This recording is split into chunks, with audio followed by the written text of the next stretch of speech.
अस्सलाम वालेकुम नाजरीन, एक नई वीडियो के साथ तस्वीर मीर आपकी खिदमत में हाज़िर है। और आखिरकार बहुत लंबे इंतज़ार के बाद PFSA यानी पेफ्सा के रिटर्न टेस्ट का टाइम आ गया है।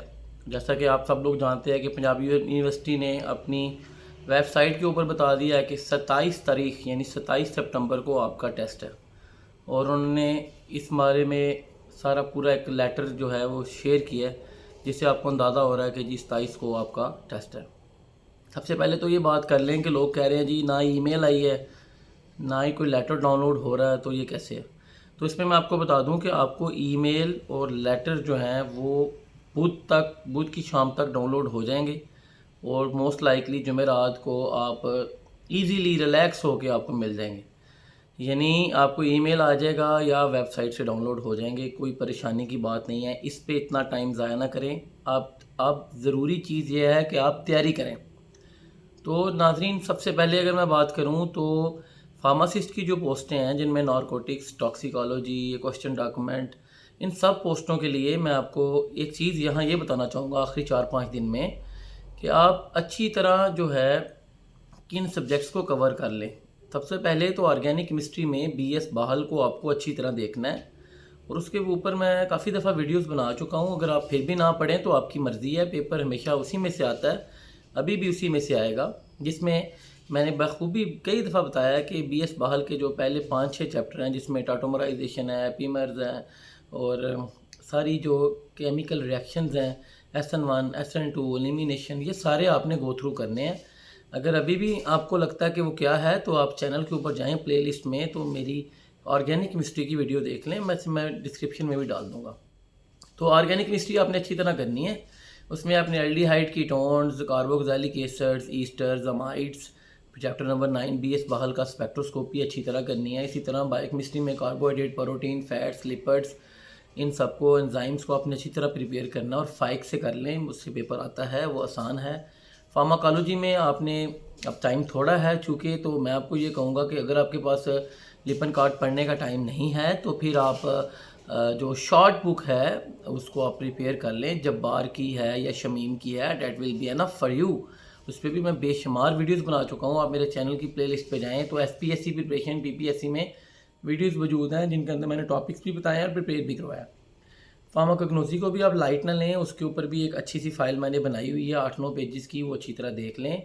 फार्मास्यूटिकल एनालिसिस बड़ी इंपॉर्टेंट है, उसके लिए अनीज़ा एक हैं, उन्होंने नोट्स बनाए थे, वो बहुत अच्छे हैं, उसमें से MCQ मिस नहीं होता। आप उसको अच्छी तरह प्रिपेयर कर लें, जिसके अंदर आपकी क्रोमेटोग्राफी की सारी टाइप्स हैं और ख़ास तौर पे paper chromatography, HPLC, column, gas, इसको अच्छी तरह करना है। UV visible, NMR, math, IR, polarography, potentiometry और atomic absorption, atomic emission spectroscopy, और ये सारी टाइप्स को आपने अच्छी तरह प्रिपेयर करना है, वहाँ पे मौजूद है। या फिर आप PVSC प्रिपेयर करें।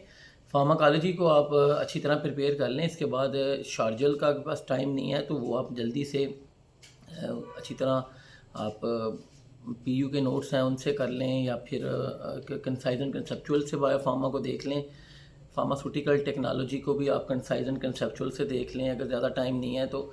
इसके अलावा सबसे इंपॉर्टेंट ये है, जो एनालिसिस बड़ी इंपॉर्टेंट है। जो पेफ्डा का टेस्ट हुआ था उसमें बहुत सारे MCQs एनालिसिस के थे, यानी UV visible, NMR, maths, IR, maths chromatography और पेपर क्रोमेटोग्राफी की सारी टाइप्स, क्रोमेटोग्राफी की सारी टाइप्स, इनकी एप्लीकेशन, ये किस किस टेक्निक में यूज़ होती है, कौन कौन सा सोर्स है, इसको आपने अच्छी तरह करना है। फिर ISO सर्टिफिकेशंस बहुत ज़्यादा इंपॉर्टेंट है। ICH गाइडलाइंस को अच्छी तरह प्रिपेयर कर लें, उसकी भी एक बड़ी अच्छी PPT है, वो मैं ग्रुप में शेयर कर दूंगा या कहीं भी डाउनलोड करके आप देख लें कि ICH गाइडलाइंस आपने बहुत ही ज़्यादा इंपॉर्टेंट है, आपने उनको अच्छी तरह देखना है। और ISO सर्टिफिकेशन रिगार्डिंग फार्मास्यूटिकल्स, वो बहुत ज़्यादा इंपॉर्टेंट है। ISO सर्टिफिकेशन फार्मास्यूटिकल्स के पॉइंट ऑफ व्यू से वो देख लें। और फिर 17025 17025 17025 जो है ISO गाइडलाइंस हैं, वो अच्छी तरह प्रिपेयर कर लें। तो ये तो कुछ फार्मासिस्ट के लिए मेरी हदायत थी। और यहाँ पे एक चीज़ और मैं बता दूँ आपको कि आपने लाजमी तौर के ऊपर जो हमारे पास जो MCQs की ऑप्शंस हैं उनके अंदर मैं आपको मनान शरोफ को MCQs अच्छी तरह प्रिपेयर कर लें। लिपन कार्ड के बैक पे दिए गए MCQs प्रिपेयर कर लें। इसी तरह कूपर एंड गन्स में भी बैक पे कुछ MCQs हैं, वो देख लें। फ़िज़िकल फार्मेसी के लिए अग्रवाल पे कुछ MCQs बैक के दिए गए हैं, वो देख लें। ریالوجی کا پورا چیپٹر فزیکل فارمیسی کا اچھی طرح یاد کر لیجئے گا، دیکھ لیجئے گا. ویسے تو ٹائم تھوڑا ہے، جو ہو سکے تو ایملشن، سسپینشن اور سی پی آر کے 2 to 8 چیپٹر لازمی کیجیے گا. 8th ایڈیشن کے چیپٹر نمبر 2 سے لے کر 8 تک وہ لازمی کیجیے. اور فارمیسی پریکٹس کے لیے جو پہلا چیپٹر ہے وہ بڑا امپورٹنٹ ہے راجر واکر کا، ڈرگ انٹریکشنز کا، اے ڈی آر کا. اسی طرح جو ہمارے پاس سی پی آر ہے اس کا chapter number 14، 19، 20، 21 they are very important. 8ویں ایڈیشن کے 7ویں کا پہلا کلینکل فیزز والا چیپٹر بڑا امپورٹنٹ ہے، وہ دیکھ لیں. اور اس کے علاوہ پلیٹن کے MCQs تو لازمی دیکھنے آپ نے. اس میں فارماکالوجی، فارماسوٹیکل کیئر، بایو فارماسوٹکس اور سوٹکس فارماکالوجی، یہ سارا آپ نے اچھی طرح پریپیئر کرنا ہی کرنا ہے. باقی پوسٹوں کے لیے بات کر لیں. جن لوگوں نے جو کیمسٹ ہیں یا جنہوں نے بایو ٹیکنالوجی، بایو کیمسٹری کی پوسٹوں پہ اپلائی کیا ہے، تو ان کے لیے میں آپ کو یہ مشورہ ضرور دوں گا کہ آپ اپنا HEC کے کیوریکلم کو دیکھتے اس کو فالو کریں. کیمسٹری اچھی طرح BS باہل سے کر لیں. فارماسوٹیکل انالیسس پیویا سے کر لیں یا کسی اچھے یونیورسٹی کا میں نے ذکر کیا ہے. اور DNA فنگر پرنٹنگ، اس کے لیے فنگر پرنٹنگ کی ٹائپس، فنگر پرنٹنگ کا اوریجن کیا ہے، فنگر پرنٹنگ کی کلاسیفیکیشن کیسے کرتے ہیں، ان کی ڈائگنوسٹک ٹولز کیا ہیں، ویسٹرن بلاٹ کیا ہے، PCR پولیمریز چین ریئیکشن کیا ہے، الائزا کیا ہے، اور بیک سپریٹس کیا ہے. یہ سارے کے سارے امپورٹنٹ ٹیکنیکس جو ہیں وہ آپ نے اچھی طرح پریپیئر کرنی ہے. تو اگر آپ چینل پہ نئے ہیں تو چینل پہ سبسکرائب کریں تاکہ آپ کو انشاءاللہ بے شمار ویڈیوز کے ساتھ آپ کی خدمت میں حاضر ہوں. اللہ نگہبان.